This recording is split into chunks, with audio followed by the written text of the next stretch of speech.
हर हर महादेव। श्री शिवाय नमस्तुभ्यम। आप सब भी कमेंट में हर हर महादेव अवश्य लिखिएगा। आइए आज के वीडियो में हम हरियाली तीज की व्रत कथा का श्रवण करेंगे।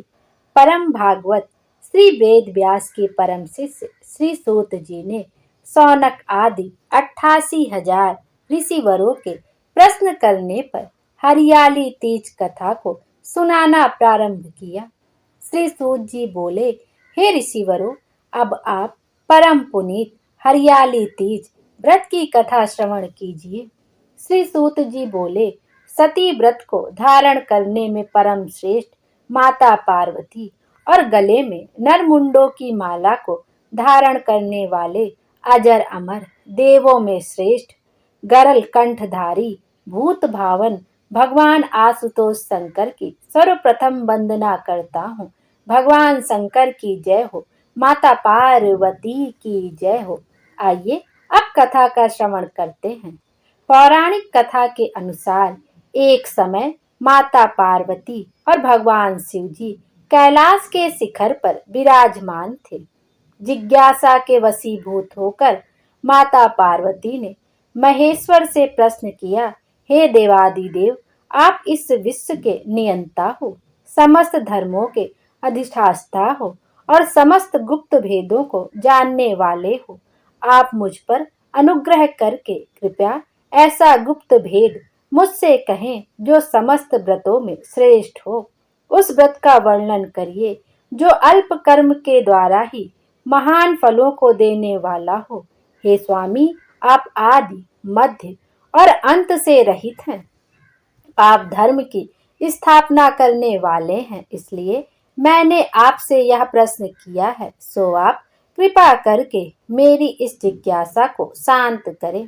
भगवती पार्वती के इन वचनों को श्रवण करके मंद मंद मुस्कुराते हुए आशुतोष भगवान शंकर जी बोले, हे प्रिय, तुमने आज मुझसे अति श्रेष्ठ प्रश्न किया है। हे देवी, तुम्हारी इस जिज्ञासा को शांत करने की इच्छा से ही मैं तुम्हें महान फल देने वाला अति गोपनीय व्रत कहता हूँ। यह व्रत वैसे तो पूर्णतः गुप्त रखने योग्य है, किंतु तुम्हारे इस प्रकार किए गए प्रश्न को सुनकर ही वर्णन करना पड़ रहा है। यह गोपनीय व्रत उसी प्रकार व्रतों में श्रेष्ठ है जिस प्रकार तारागणों में चंद्रमा, ग्रहों में सूर्य, चारों वर्णों में ब्राह्मण और समस्त देवताओं में विष्णु श्रेष्ठ हैं। इस महान फलदायक व्रत का वर्णन वेद और स्मृतियों में है। यह अति पुरातन और श्रेष्ठ है। इसी व्रत के प्रताप से तुम मेरी अर्धांगिनी हुई हो। हे वाराहे, यह व्रत सावन मास के शुक्ल पक्ष की तृतीया तिथि को किया जाता है। इस व्रत को करने से व्यक्ति के समस्त पापों का नाश हो जाता है। हे प्रिय, यह वही व्रत है जिसे तुमने मेरा वरण करने की इच्छा से हिमालय पर्वत पर किया था।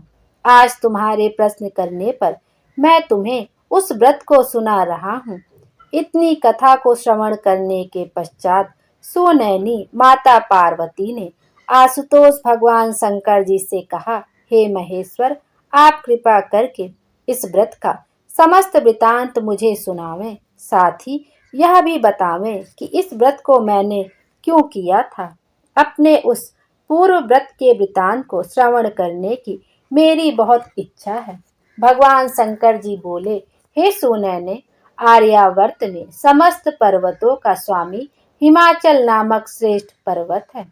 उस पर्वत राज की शोभा अवर्णनीय है।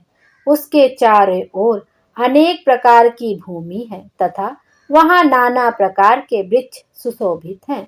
वहाँ अनेक सरोवर हैं, अनेक पर्वत कंदराएं हैं और उपतंक्याएं हैं। उस पर्वत पर विभिन्न प्रकार के पशु निवास करते हैं। वहाँ अनेक गंधर्व, सिद्ध, चारण तथा यक्ष वास करते हैं। वे सब नाना प्रकार की किलोलें करते हैं और विभिन्न प्रकार के विलास रचाते फिरते हैं। उस पर्वतराज का मस्तक श्रेष्ठ मणियों, स्वर्ण, रत्न आदि से विभूषित है। उसकी मित्रता आकाश से है और यही कारण है कि वह आकाश को अपने हाथों अर्थात शिखरों पर साधे रहता है। हिम से पूर्ति करने वाली परम गंगा जी की धारा अपनी कल कल ध्वनि करती हुई उसकी उपतक्या में ही बहती रहती है।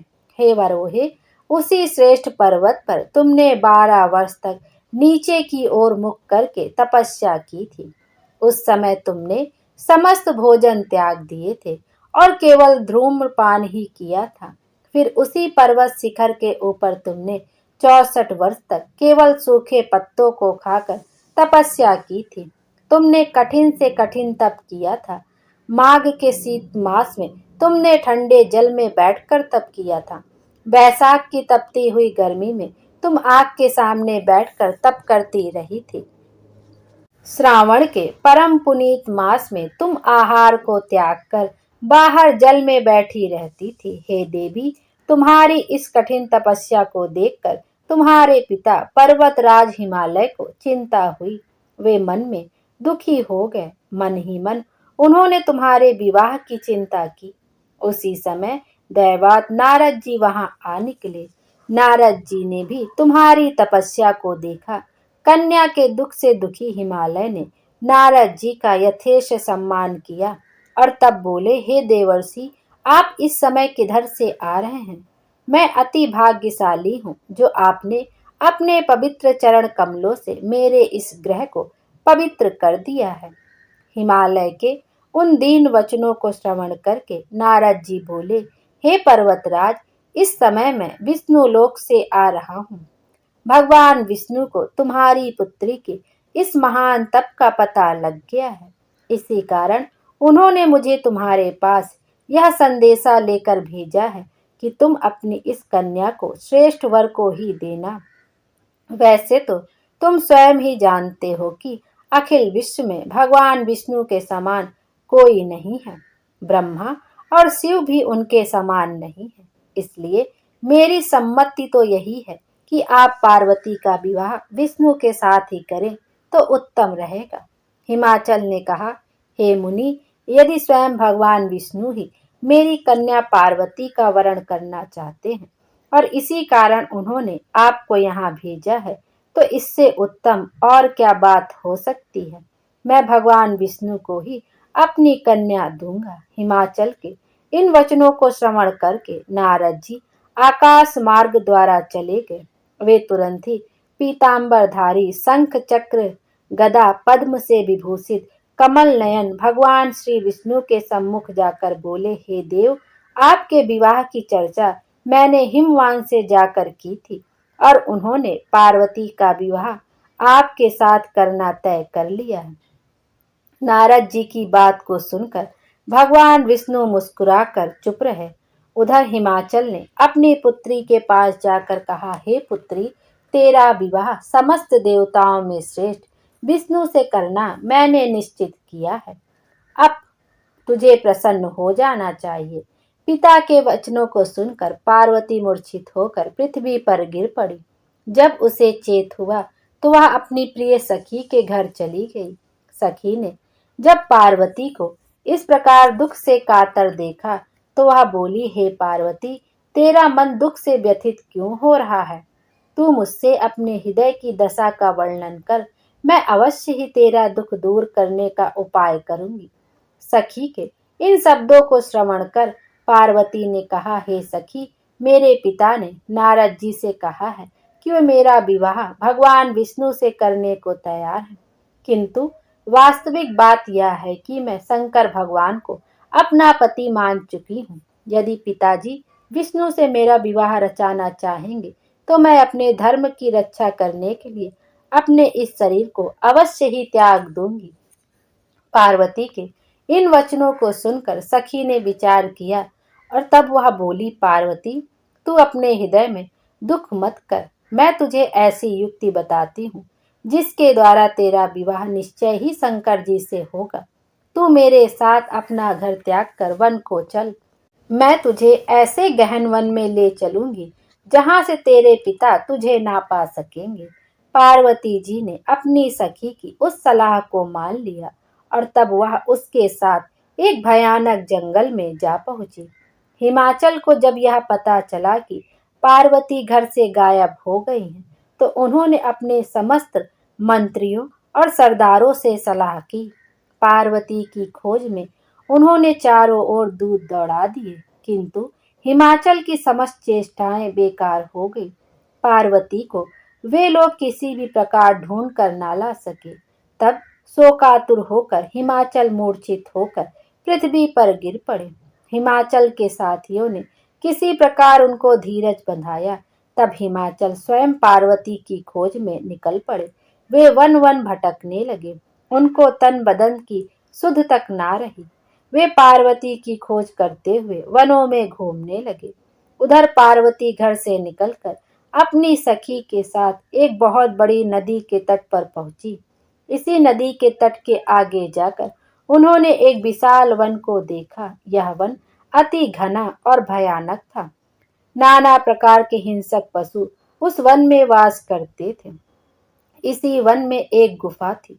पार्वती ने अपनी सखी के साथ उस गुफा में रहना प्रारंभ कर दिया। पार्वती ने अन्न को त्याग दिया। वहां उन्होंने भगवान शंकर की एक रेत की प्रतिमा बनाई और उस प्रतिमा की आराधना करने लगी। उसी समय श्रावण मास की हस्त नक्षत्र तृतीया आ गई। पार्वती ने उस दिन भी शंकर जी का विधिवत पूजन किया, रात भर जागरण किया और शिव लीलाओं का वर्णन किया। पार्वती के उस महान तप को देखकर भगवान शंकर का सिंहासन हिल गया और उसी क्षण वे पार्वती के सम्मुख जाकर उपस्थित हो गए और बोले, हे वरानने, मैं तुझसे अति प्रसन्न हूँ, वर मांग। भगवान सदाशिव को अपने सम्मुख उपस्थित देखकर पार्वती का हृदय कमल खिल गया। मन चाहा वर मांगने की बात सुनकर पार्वती ने कहा, हे महेश्वर, यदि आप मुझ पर प्रसन्न हैं और वर देना चाहते हैं तो कृपा करके मुझे अपनी पत्नी के रूप में स्वीकार कीजिए। मन चाहे वर को देकर शंकर जी अपने निवास स्थान को लौट गए। उसके बाद ही हिमालय पार्वती को ढूंढते हुए उसी वन में जा पहुंचे जहां पार्वती अपनी सखी के साथ रह रही थी। उन्होंने दूर से दो कन्या देखी। पास आने पर उन्होंने अपनी प्रिय पुत्री पार्वती को पहचान लिया। पार्वती को देखकर वे उसके पास पहुंचे और उसे हृदय से लगाकर विलाप करने लगे। उन्होंने कहा, हे पुत्री, तुम इस महाभयानक वन में इन हिंसक पशुओं के मध्य क्यों निवास कर रही हो? चलो अब घर चलो। पिता के वचनों को सुनकर पार्वती ने कहा, हे पिता, आज जब आपने मुझसे घर से चले आने का कारण ही पूछा है, तो आपको स्पष्ट बताए देती हूँ कि मैंने तन मन से भगवान शंकर को अपना पति मान रखा है। किंतु जब आपने मेरा विवाह विष्णु से करना तय कर लिया, तो मैं अपने धर्म की रक्षा को इस वन में चली आई थी। पार्वती की बात सुनकर हिमाचल बोले, हे पुत्री, यदि तुमने भगवान सदाशिव को अपना पति स्वीकार कर लिया है तो इसमें मुझे तनिक भी आपत्ति नहीं है। तुम लौट कर घर चलो। मैं तुम्हारी इच्छा के विरुद्ध कोई भी काम नहीं करूंगा। पार्वती पिता के साथ घर लौट आई और तब हिमवान ने पार्वती का विवाह शिव जी के साथ कर दिया। सूत जी बोले, हे ऋषिवरों, इतना कथा सुनाने के बाद भगवान सदाशिव ने माता पार्वती से कहा, हे वरोहे, उस व्रत के प्रताप से ही तुमने मुझे प्राप्त किया था। उस समय से अब तक मुझे किसी के आगे इस व्रत का प्रताप वर्णन करने का अवसर नहीं मिला था। आज वह गुप्त भेद मैंने तुम्हारे सामने वर्णन किया है। जगत जननी पार्वती ने प्रश्न किया, हे भगवान, आप कृपा करके मुझे यह बताने का कष्ट करें कि इस व्रत का नाम हरियाली तीज व्रत किस प्रकार हुआ है। शिव जी बोले, क्योंकि तुम्हारी सखी हरण करके ले गई थी, इस कारण इसका नाम हरियाली तीज पड़ गया। पार्वती जी ने प्रश्न किया, हे परमेश्वर, अब आप कृपा करके इस व्रत को करने की विधि बताएं। यह भी बताएं कि महान व्रत के करने से किस प्रकार के फलों की प्राप्ति होती है। शिव जी बोले, हे वरानने, यह व्रत कन्याओं के लिए श्रेष्ठ है। जो कन्याएं उत्तम वर की प्राप्ति चाहती हैं वे इसको अवश्य करें। जो स्त्रियां अचल सुहाग चाहती हैं वे इस व्रत को विधि पूर्वक करें। उनकी मनो इच्छा की पूर्ति करने वाला इससे उत्तम और कोई व्रत नहीं है। केले के खंभों का मंडप बनावें। उस मंडप में शिव और पार्वती की प्रतिमाओं की स्थापना करें। धूप, दीप, चंदन आदि से उस स्थान को युक्त करें। प्रतिमाओं को स्नान करावें, वस्त्र धारण करावें, चंदन लगावें, फूल माला और रात्रि में जागरण करें। ब्रह्मचर्य व्रत धारण करके व्रत के दिन शिव लीला को पढ़ें अथवा श्रवण करें। मन में ओम नमः शिवाय इस श्रेष्ठ मंत्र का जाप करें और एकाग्रचित होकर प्रार्थना करें। ब्राह्मण को गौ वस्त्र दक्षिणा देकर प्रसन्न करें। भोर होते ही पूजा की सामग्री को एकत्रित करके नदी में प्रवाहित करें। जो इस प्रकार व्रत को करते हैं वे श्रेष्ठ फल पाते हैं। कन्या को मनचाहा पति मिलता है और स्त्री को अचल सुहाग प्राप्त होता है। यह व्रत समस्त पापों का नष्ट करता है, इसमें संशय नहीं है। बोलो भगवान शंकर की जय, माता पार्वती की जय। आइए अब शिव जी की आरती का भी श्रवण कर लेते हैं। शीस अंग अर्धंग पार्वती सदा विराजत कैलासी, नंदी भृंगी नित्य करत हैं धरत ध्यान सुर सुख राशि। शीतल मंद सुगंध पवन बैठे हैं शिव अविनाशी, करत गान गंधर्व सप्त स्वर राग रागनी अति गासी। यक्ष रक्ष भैरो जह डोलत हैं वन के वासी, कोयल शब्द सुनावत सुंदर भंवर करत हैं गुंजासी। कल्पद्रुम अरु पारिजात लाग रहे हैं लच्छासी, कामधेनु कोटिक जहाँ डोलत करत दुग्ध की वर्षासी। सूर्यकांत सम पर्व सुशोभित चंद्रकांत सम हिम राशि, नित्य छहो ऋतु रहत सुशोभित सेवत सदा प्रकृति दासी। ऋषि मुनि देव दनुज नित सेवत गान करत ऋतु गुण राशि। ब्रह्मा विष्णु ध्यान करत हैं कछु शिव हमको फरमासी। रिद्धि सिद्ध के दाता शंकर नित सत चित आनंद राशि, जिनके सुमिरत ही कट जाती कठिन काल यम की फांसी। त्रिशूल धर जिक ध्यान निरंतर मन लगा कर जो गासी, दूर होए विपदा उस नर की जन्म जन्म शिव पदवासी। कैलासी काशी के वासी अविनाशी मेरी सुध लीजो, सेवक जान सदा चरणन को अपनो जान कृपा कीजो। तुम तो प्रभु जी सदा दयामय अवगुण मेरे सब ढकियो, सब अपराध क्षमा कर शंकर किंकर की विनती सुनियो। शीस अंग अर्धंग पार्वती सदा विराजत कैलासी, नंदी भृंगी नित्य करत हैं धरत ध्यान सुर सुख राशि। बोलो भगवान शंकर की जय, माता पार्वती की जय। भगवान शंकर हम सब की मनोकामना पूर्ण करें और हमारे जीवन को खुशियों से भर दें। Thank you.